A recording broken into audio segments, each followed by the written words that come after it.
বাংলাদেশিদের আর জামাই আদর করা হবে না। তার মানে আগে কি জামাই আদর করা হতো?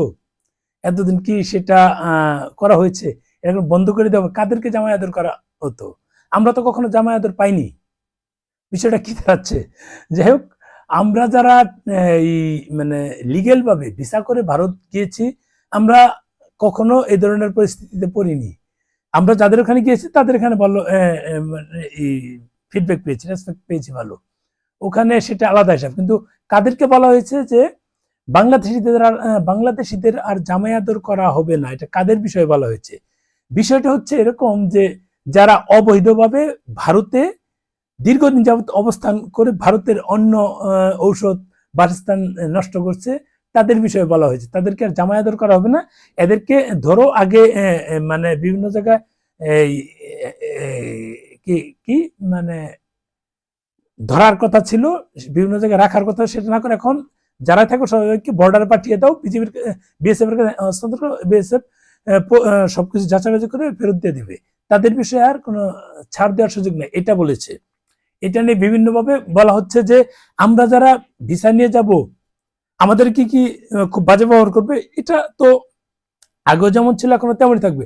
আগে কি আপনার মানে এখন এই বক্তব্য দেওয়ার আগে কি আপনাদেরকে জামাই আদর কখনো করা হয়েছে? আপনাদেরকে হোটেল ভাড়া দিতে হয় নাই, খাবারের বিল দিতে হয় নাই, আপনাদেরকে মানে যাতায়াতের কোনো খরচ, এরকম কি হয়েছে? আগে যেমন হোটেল ভাড়া দিতাম, যাতায়াত খরচ হতো, খাবার বিল দিতে হতো, এবং হোটেল একটু চাপ বাড়লেই দ্বিগুণ 3 গুণ ভাড়া দিত, এখনো সেটাই হবে। এটার কোনো পরিবর্তন নাই, এটা ওইটাই থাকবে। আগেও যেমন জামাই আদর ছিল না, এখনো নাই। আমরা যেভাবে আগে গিয়েছি এখনো সেভাবেই থাকবো। আগে যেমন নিরাপদ ছিল এখনো সেরকম নিরাপদই থাকবে। কিন্তু যারা অবৈধভাবে সেখানে গিয়েছিল, অবৈধভাবে সেখানে থেকেছে, তাদের ক্ষেত্রে কিন্তু বিষয়টা ঠিক আলাদা। এটা এক পাশ, ওটা আরেক পাশ। সহজ কথা, আমরা যারা লিগেল ভিসা নিয়ে যাব, আমরা যে উদ্দেশ্যে যাব, আমাদের উদ্দেশ্যগুলো সঠিক থাকলে কোনো প্রবলেম নাই। আগেও তো অনেকে উদ্দেশ্য অসৎ ছিল, বিভিন্ন ঝামেলায় পড়েছে, আবার অনেকে পার পেয়েছে। এখন আর পার পাওয়ার সুযোগ নেই, এটা হচ্ছে মূল বিষয়।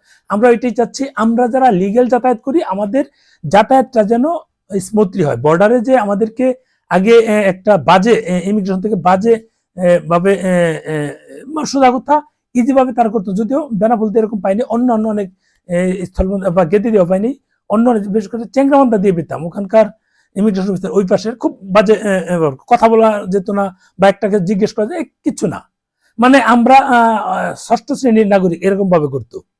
যদিও অনেকদিন যাবত যাওয়া হয় না, 24 এপ্রিলের পর আর যাওয়া হয়নি, 2 বছর পার হয়ে গেল, অলরেডি 2 বছর অতিক্রম করেছে। গেদে বা বেনাপোল দিয়ে এরকম পরিস্থিতিতে কখনো পড়িনি। কোনো স্থলবন্দরে যদি এরকম সিচুয়েশন থাকে সেগুলো তারা স্মুথ করুক। আমরা তো লিগেল যাচ্ছি, ইলিগেল যাচ্ছি না, সেগুলো করে দিক। আমাদের জামায়াতের তো কারোর কেউ প্রত্যাশা করি না। কেন প্রত্যাশা? শুধু ভারত যাচ্ছি, আর তো অনেক আরো 10-12টা দেশ তো ঘোরা হয়েছে, সেখানে যাচ্ছি। প্রবলেম সেখানে যেরকম করে এখানে এরকম করবে, এরকম তো অতিরিক্ত কিছু নয়। তবে যেটা ওখানকার মুখ্যমন্ত্রী বলেছেন, তিনি খারাপ কিছু বলেনি। তিনি খারাপ বলেছে তেমনটা কিন্তু আমার কাছে মনে হচ্ছে না। যারা ইলিগালি গেছে তাদেরকে জামায়াত, সেটা আলাদা হিসাব। কিন্তু আমাদের ক্ষেত্রে তো সেটা কোনো প্রশ্নই আসে না। আমরা আগে যেমন পেয়েছি এখনো, আমরা গিয়েছি, গাড়ি ভাড়া নিয়েছি, হোটেলে থেকেছি, সবকিছু করেছি। এগুলো করে আমরা সেখানে কন্টিনিউ যাতায়াত করেছি, অসুবিধা তো নাই। এখন আমার কথা হচ্ছে এটাই যে আমরা যারা ভারত যাতায়াত করি আমাদের স্মুথলি যাতায়াতটা যেন আগের মতো হয়। আমরা যারা লিগেল ভাবে যাতায়াত করি, যারা ইলিগাল করে তাদের ক্ষেত্রে ব্যাপকভাবে কঠিন আকার ধারণ করা হোক। তাছাড়া কাঁটাতারের বেড়া আন্তর্জাতিক আইন মেনে যেখানে তাদের দেওয়ার কথা সেখানেই তারা দেখ, আমাদের প্রবলেম থাকার তো কথা না। কেন প্রবলেম থাকে? যারা এটা নিয়ে রাজনীতি করতে চায় তারা নিষেধ করবে যে কেন বেড়া দিবে। আরে বাবা, তাদের জমিতে তারা বেড়া দিবে, আন্তর্জাতিক আইন মেনে তারা তাদের বেড়া দিবে। নিরাপত্তা তো দুই দেশের দরকার আছে। এটা আমরা কেন, আমাদের চুলকানি বেশি? কাদের চুলকানি? যারা কাঁটাতারের নিচে দিয়ে যাতায়াত করার অভ্যাস, বা খোলা মাঠ পেলে ওপেন যাবে, ওপেন আসবে, ইলিগেল কিছু করবে, এটা তাদের মানে চিন্তা ভাবনা তাদের ক্ষেত্রে আলাদা। আমরা তো সেই চিন্তা ভাবনার মধ্যে নাই, আমরা তো সেগুলো করি না। আমরা লিগেল যাতায়াত করি, আমরা লিগেলিটি চাই। লিগেলটা যেন এখন যে শুভেন্দু সরকার আসছে, সে যেন আমাদের যারা লিগেল যাচ্ছি আমাদেরকে যেন মূল্যায়নটা সেভাবে করে, সেটা আমরা প্রত্যাশা করছি। আগে কিন্তু আমরা গণহারে যেমন কাঁটাতারের বেড়া দিয়ে বা ফাঁকার জায়গাতে নদী দিয়ে পার হয়ে যেত, এবং আমরাও যেতাম, সবাইকে সমানভাবে ট্রিট করা হতো, সেটা যেন করানো হয়। আমরা যারা লিগেল যে আমাদেরকে যেন সেভাবে তারা মূল্যায়ন করে, আপ্যায়ন করে, সেটাই আমরা চাচ্ছি। আমাদের জামায়াতের তো দরকার নেই, আমরা তো চাইও নাই জামায়াতের। কে চাবে? কোনো দেশের আইন অনুযায়ী এটা কাম্য না বা পসিবলও না। যাই হোক, আমার কথা এই ধরনেরই কথা বলি। কিছু ওই পেশার আছে এটা নিয়ে খোঁচাবে, মানে তাদের গায়ে লাগবে আমি কেন এটা বলছি। কিছু এই পেশার আছে খোঁচাবে। আমার কথা হচ্ছে লিগেল যেটা সেটাই হোক। আবেগ দিয়ে তো চলে না, ধর্ম নিয়ে দেশ চলে না, আবেগ নিয়েও দেশ চলে না। ওখানে হিন্দু ধর্মের লোকজন বেশি, ওই হিন্দু ধর্মে কায়েম হবে, সেটাতে চলবে না। বাকি আর 4-5টা ধর্মের লোকজন আছে, তারা কি করবে? বাংলাদেশে সেম, আর মুসলিম ছাড়াও 4-5টা ধর্মের লোকজন আছে, তারা কি করবে? সবার সমান অধিকার নিয়ে থাকতে হবে, যার যেটা প্রাপ্য সেটা দিতে হবে।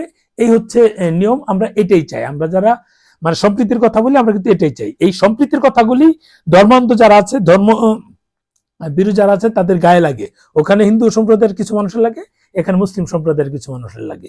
এই কথাগুলো লাগছে, মানে কলিজার মধ্যে খোঁচা দিচ্ছে, এই খেজুরের কাঁটাতে খোঁচা দিচ্ছে, এরকম লাগে। দেখবেন, কমেন্টস দেখলে বুঝবেন। ভালো থাকবেন, শেয়ার দিন।